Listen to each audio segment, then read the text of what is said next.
ये बात है एक नगर की, जहां एक सेठ रहता था। वो उस नगर का सबसे धनी व्यक्ति था। धनी होने के साथ साथ वो धार्मिक भी था। उसके जिंदगी में कोई कमी नहीं थी। वो हमेशा से असहाय लोगों की मदद करता था। इस कार्य में उसकी पत्नी भी उसका साथ देती थी। वो गरीबों को एक समय का भोजन कराते थे, जिसे करके उन्हें बहुत ही ज्यादा सुख अनुभूति होती थी। दोनों पति पत्नी साधु महात्माओं को बहुत मानते थे।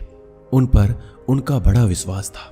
उनके नगर में जब कोई साधु महात्मा आते तो उनसे मिलने, उनके उपदेशों को सुनने जरूर जाया करते थे और उन्हें स्वयं के घर ले आकर उनका आदर सत्कार भी करते थे। यदि सेठ के घर के पास से कोई भिक्षु जाता तो वो उसे भी अपने घर आने का आग्रह करते। इसी तरह बार बार एक सन्यासी उनके घर पर भिक्षाटन करने आ जाता है और अपनी भिक्षा पात्र आगे करके भिक्षा मांगता है। सेठ सन्यासी को देखकर उसे अपने घर आने के लिए आग्रह करते हैं। सन्यासी भीतर जाता है। सेठ और उसकी पत्नी वो तुरंत उसके बैठने के लिए एक तख्त पर चादर बिछा देते हैं और सन्यासी के हाथ पैर धुलवाकर उसे कुछ विश्राम हेतु कहते हैं और स्वयं उसके भोजन की तैयारी में लग जाते हैं। तभी सेठ की पत्नी कुछ सामान लेने के लिए कहती है। सेठ बाहर चला जाता है। यहाँ उसकी पत्नी भोजन बनाने में लग जाती है। कुछ देर बाद जब सेठ की पत्नी आकर सन्यासी को भोजन परोसने लगती है, सन्यासी भोजन ग्रहण करने लगता है। सन्यासी सेठ के घर के शांत वातावरण और उसके घर का स्नेह देखकर उसके पत्नी से बड़े ही विनम्रता से पूछता है कि माता, आपके परिवार में कौन कौन है? यह सुनकर सेठ की पत्नी कहती है, मैं, मेरे पति और मेरे 3 बेटे। यह सुन सन्यासी आगे कहता है कि तुम्हारे पति क्या करते हैं, कितना कमा लेते हैं? यह सुनकर सेठ की पत्नी कहती है कि हमारे पास धन की कोई कमी नहीं है, हमारे पास तो अपार धन संपत्ति है। यह सुन सन्यासी आगे कोई प्रश्न नहीं करता है। तभी सेठ घर वापस आ जाता है तो फिर पत्नी के साथ सन्यासी को भोजन परोसने लगता है। वो सन्यासी के लिए बाहर से कई तरह की मिठाई भी लेकर आता है। भोजन ग्रहण करने के बाद सन्यासी जाने के लिए तैयार हो जाता है। वो सेठ और उसकी पत्नी की स्वयं के इस आदर सत्कार के लिए आभार प्रकट करता है और जाने के लिए वो निकल जाता है। सेठ सन्यासी से कहता है कि वो उसे कुछ दूरी तक छोड़ दे। दोनों मार्ग के लिए निकल जाते हैं। मार्ग में सेठ सन्यासी से बात करते हुए जा रहा था। तभी सन्यासी सेठ से कहता है कि आपके 3 पुत्र हैं, तीनों ही आपकी देखभाल अच्छे से करते होंगे। यह सुनकर सेठ कहता है, नहीं मुनिवर, मेरी केवल एक ही संतान है। यह सुनकर सन्यासी सोचने लग जाता है कि सेठ ये क्या कह रहा है। सेठ की पत्नी ने कुछ कहा था, सेठ कुछ और कह रहा है। सन्यासी सेठ से कहता है कि आपके पास तो धन इतना है, आप इतने धनी हैं, सुख से होंगे। सन्यासी जानबूझकर सेठ का उत्तर जानने के लिए ये बात करता है। तभी सेठ उत्तर देता है, नहीं, मैं कोई धनी नहीं हूं, मैं तो केवल 20,000 रुपए का ही मालिक हूं। यह सुनकर सन्यासी को अब लगता है कि शायद सेठ या फिर उसकी पत्नी कोई तो एक उससे झूठ कह रहा है। सन्यासी सेठ से पूछता है, आपकी आयु क्या है? सेठ कहता है, मैं 50 वर्ष का हूं। यह सुनकर सन्यासी को लगता है कि ये तो सेठ एक वृद्ध है, इसकी आयु 70 से कम नहीं है, लेकिन हर बार ये गलत उत्तर क्यों दे रहा है, झूठ क्यों बोल रहा है? यही सोचकर सन्यासी अब सेठ से कहता है कि आप इतने धार्मिक होकर भी झूठ बोलते हैं, असत्य का सहारा लेते हैं, आपको देखकर ऐसा लगता तो नहीं है। यह सुनकर सेठ हैरानी से कहता है कि क्षमा करें मुनिवर, लेकिन मैंने आपसे क्या झूठ बोला है? मैंने तो आपसे ऐसा कुछ भी नहीं कहा है। यह सुनकर सन्यासी कहता है कि जो कुछ भी मैंने आपसे पूछा वही प्रश्न मैंने आपके पत्नी से भी किए, लेकिन दोनों के उत्तर अलग अलग हैं। यह सुनकर सेठ कहता है, कैसा प्रश्न मुनिवर? तब सन्यासी कहता है, मैंने आपकी पत्नी से पूछा था कि आपके घर में कौन कौन है, तो उन्होंने कहा कि आप दोनों के अलावा आपके 3 पुत्र हैं, लेकिन आप कहते हैं आपकी केवल एक ही संतान है। जब मैंने आपसे धन के बारे में पूछा कितना है, तो आपकी पत्नी ने बताया कि आपके पास बहुत धन है, आप नगर के धनी लोगों में से एक हैं और आप कहते हैं कि बस आप 20,000 के ही मालिक हैं। अभी मैंने आपकी आयु पूछी, आप 50 वर्ष बता रहे हैं, जबकि देखने में आप 70 से अधिक के लगते हैं, यानी आपने झूठ कहा। यह सुनकर सेठ बड़े ही विनम्र स्वर में कहता है कि क्षमा करें मुनिवर, लेकिन झूठ बोलना पाप है, तो भला मैं आपसे झूठ क्यों बोलूंगा, वो भी आप जैसे महात्मा से, जिन्हें मैं इतना मानता हूं। ना तो मैंने आपसे कोई झूठ कहा, ना ही मेरी पत्नी ने झूठ कहा है। हमने बस सत्य बताया है। यह सुन सन्यासी कहता है, लेकिन आप दोनों के सत्य अलग क्यों है?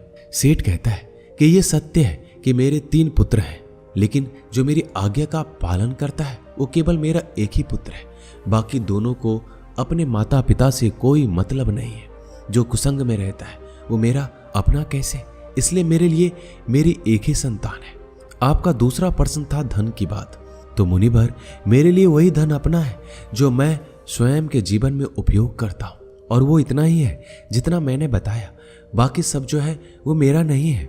उसमें से कुछ मैं असहाय लोगों को, जरूरतमंदों को दे देता हूँ, और कुछ मेरी इस देह को त्यागने के बाद मेरे सभी सगे संबंधी ले जाएंगे। उस पर मेरा कैसा अधिकार? अब बात करते हैं अंतिम प्रश्न की। तो मैंने आपको 50 वर्षों की आयु तक महात्माओं की शरण में जाके शिक्षा लेना, जीवन के सही मूल्यों को समझना सीखा है, उनकी सेवा की है, और उस पर ही मैं इस संघ से जुड़ गया हूँ। यही कारण है कि मैंने आपको अपनी आयु ये बताई है। अब आप ही बताएं, क्या मैंने इसमें कुछ झूठ कहा? यह सुनकर सन्यासी को अब सेठ की पूरी बात समझ आ जाती है। वो कहते हैं कि क्षमा करें, मुझे पहले आपके विषय में जान लेना चाहिए था, स्वयं के भीतर आपकी झूठी छवि बनाने से पहले। और तब सन्यासी सेठ की बात का मान रखते हुए आगे बढ़ जाता है और सेठ पुनः अपने घर लौट जाता है। अतः किसी के प्रति अपना नजरिया बनाने से पहले, प्रतिक्रिया देने से पहले सामने वाले की बातों को भी पूरा सुन लेना चाहिए। एक बार व्यक्ति किसी महात्मा के आश्रम में बैठे उनके उपदेशों को सुन रहा था। तभी वो महात्मा से कहता है कि मुनिवर, आप सभी संत महात्मा हमें चिंता से जुड़े कई उपदेश देते हैं। क्या हमें कोई ऐसा हथियार नहीं बता सकते जिसके द्वारा हम चिंता को स्वयं के जीवन से निकाल कर फेंक ही दें? चिंता में ऐसा क्या है जो व्यक्ति को बर्बाद कर देती है? क्योंकि एक तनावग्रस्त व्यक्ति इतना परेशान हो जाता है कि सब कुछ गवा देता है। ऐसा आखिर क्यों होता है? उस व्यक्ति की बात सुनकर महात्मा कहते हैं कि चिंता एक ऐसी मानसिक समस्या है जो यदि व्यक्ति को पकड़ ले तो उसे डुबो देती है। उसे केवल स्वयं से मुक्त कर ही आप सुखी रह सकते हैं, और ये तब होता है जब आप स्वयं को मजबूत कर लें। आपको केवल बस ये समझना है कि परिस्थिति चाहे कैसी भी हो, हमें उस तनाव में नहीं आना, घबराना नहीं, बल्कि स्वयं को भीतर से मजबूत रखना है। यदि आपने अपने भीतर हौसला रखा है तो कोई चिंता आपका कुछ बिगाड़ नहीं सकती। यह सुनकर व्यक्ति कहता है, किंतु ऐसा होता क्यों है? क्यों एक छोटी सी चिंता भी हमारे मुख की हंसी को छीन लेती है? यह सुनकर महात्मा कहते हैं कि आपको एक छोटी सी कहानी सुनाता हूं, ध्यान से एकाग्र होकर सुनना। एक बार पिता ने अपने पुत्र को काफी परेशान और निराश देखा। वो प्रतिदिन उसे यूं देखते थे। वो उसे देखकर समझ गए थे कोई बात अवश्य जो उसके पुत्र को भीतर से परेशान किए हुए है। पिता ने कई बार पुत्र से ये पूछना चाहा, लेकिन पुत्र हर बार ये दिखाता कि कुछ नहीं हुआ है और वहां से चला जाता। पुत्र के व्यवहार से पिता को यह विश्वास हो गया था कि अवश्य कोई बात है, चिंता तो है जो उसे भीतर से खाए जा रही है, लेकिन वो बता नहीं रहा है। तब पिता ने एक दिन पुत्र को अपने पास बुलाकर उसे समझाते हुए कहा, जीवन में हम कितना भी सफलता क्यों ना पालें, लेकिन यदि हमारे भीतर चिंता और तनाव ने घर कर लिया तो ये हमारी उन्नति के बीच एक बाधा बनकर आ जाती है। चिंता व्यक्ति को आगे बढ़ने नहीं देती, उसके भीतर कई सारी नकारात्मकता को भर देती है। चिंता बहुत ही भयानक होती है, ये सुखी समृद्धि घर को भी तबाह कर देती है। यह सुनकर पुत्र कहता है कि आप कहना क्या चाहते हैं? पिताजी, मैं समझा नहीं। तब पिता पुत्र को लेकर एक जंगल की तरफ चले जाते हैं। वहां पहुंचकर पुत्र से कहते हैं कि ये पेड़ जो तुम देख रहे हो ये कई वर्षों पुराना है। ये मेरे पिता के पिता यानी कि 3 पीढ़ी से भी ज्यादा पुराना पेड़ है और आज भी बाहर से उतना ही मजबूत है जितना पहले था। चाहे कितनी भी आंधी, तूफान, वर्षा क्यों ना आए, इस वृक्ष को हिला तक नहीं पाते हैं। यही नहीं, इस पर ना जाने आज तक कितने पेड़ भी टूट कर गिर गए हैं, बिजली गिर गई है, लेकिन यह पेड़ फिर भी नहीं गिरा, वहीं पर खड़ा है पूरी मजबूती के साथ। यह सब सुनकर पुत्र पिता से कहता है, लेकिन यह सब आप मुझसे क्यों कह रहे हैं? तब पिता आगे उससे कहते हैं कि यहां मेरे साथ पीछे की तरफ आओ, कुछ दिखाता हूं। यह सुनकर पुत्र पिता के साथ उस पेड़ के पीछे जाता है और कहता है कि ये पेड़ के पीछे दीमक देख रहे हो? पुत्र कहता है, हाँ पिताजी। फिर पिताजी कहता है, इसी दीमक ने भीतर से इसके छालों को पूरी तरह कुतर दिया है और बाहर की तरफ पूरी तरह से ये खराब हो गया है। यह सब सुनकर पुत्र अब की बार भड़क जाता है और कहता है, लेकिन आप कहना क्या चाहते हो? मुझे ये सब क्यों बता रहे हो? भला मैं इन पेड़ों के बारे में जानकर क्या करूंगा? पुत्र का क्रोध देखकर पिता कहते हैं, शांत हो जाओ, तुम्हें सही तरह से बात समझाने के लिए मैं ये सब कर रहा हूं। यह सुनकर पुत्र कहता है, लेकिन आप समझाना क्या चाहते हैं और क्यों? तब पिता कहते हैं, जिस प्रकार ये पेड़ किसी भी आंधी या तूफान, बारिश या फिर बिजली के गिरने पर नहीं गिरा, लेकिन एक दीमक ने इसे कमजोर कर दिया और इतने वर्षों से खड़े इस पेड़ को आज गिरने के लिए मजबूर कर दिया, उसी प्रकार व्यक्ति के भीतर बैठी चिंता उसके पतन का, तबाही का कारण बन जाती है। आप चाहे कितने भी मेहनत क्यों ना कर रहे हो, उन्नति क्यों ना कर रहे हो, लेकिन यदि आपके भीतर किसी बात की चिंता और वो बाहर नहीं जा रही है, तो वो इस दीमक के समान आपको अंदर से कमजोर कर देगी और आपकी उन्नति वहीं रुक जाएगी। एक चिंता आपसे सब कुछ छीन लेगी। इसलिए स्वयं को कभी इतना तनाव में मत लाओ कि आप स्वयं के आगे ही कमजोर पड़ जाओ।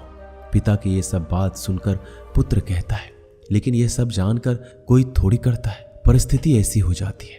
तब पिता आगे कहते हैं, परिस्थिति चाहे कैसी भी हो, चिंता करने से, तनाव में आने से क्या वो सही हो जाएगी? नहीं, चिंता करना, परेशान होना किसी भी समस्या का हल नहीं है। तो कुछ समय के लिए शांत होकर एक जगह बैठ जाओ, खुद को समय दो और फिर सोचो कि किस तरह इस कठिन समस्या से निकला जा सकता है। कोई भी समस्या इतनी बड़ी नहीं होती कि उसका हल ना हो। हर समस्या अपने साथ हल लेकर आती है।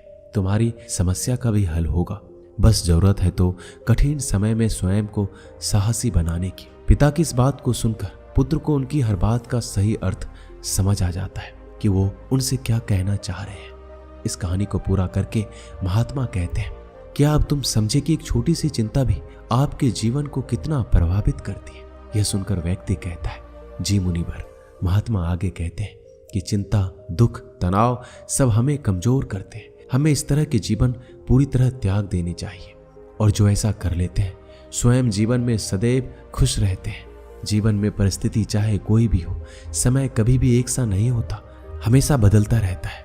बस अपने सुख के पल को स्मरण करके उसे दुख में साहस का हथियार बना लो। ये चिंता कुछ नहीं बिगाड़ पाएगी, लेकिन यदि इस चिंता में आप गिर गए तो कभी उन्नति नहीं कर पाओगे। इसलिए कभी व्यक्ति को व्यर्थ की चिंता में नहीं आना चाहिए। जो वर्तमान में हो रहा है उस पर ध्यान दो, अपने कर्म करो, बाकी सब छोड़ दो और धैर्य रखो। ये समय भी कब निकल जाएगा आपको पता नहीं चलेगा। दोस्तों, इस वीडियो में बस इतना ही। मिलते हैं अगली वीडियो में। अपना ख्याल रखिएगा।